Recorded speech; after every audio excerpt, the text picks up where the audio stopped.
In questo momento fino a Pasqua è ufficialmente in ferie, ma poi potrà riprendere a pieno titolo posto e stipendio da funzionario della regione, nonostante il suo patteggiamento nell'inchiesta Mose. A Palazzo Balbi, sede della Giunta regionale del Veneto, scoppia il caso Enzo Casarin, socialista, ex sindaco di Martellago, già coinvolto nella Tangentopoli Veneta anni 90, funzionario regionale, ex braccio destro del potentissimo assessore alle infrastrutture Renato Chisso, anche lui arrestato il 4 giugno.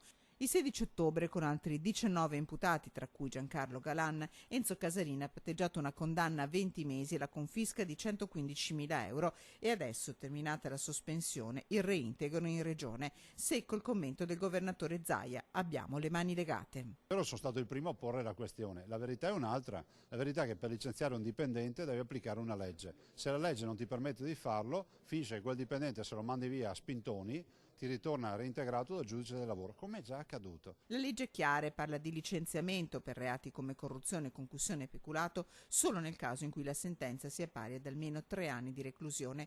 Come Enzo Casarin, altri dipendenti regionali implicati in vicende giudiziarie restano al loro posto. Da Zaia la richiesta va direttamente al governo. Ho chiesto a Renzi di persona, ho detto modifica la legge e facciamo un po' di pulizia.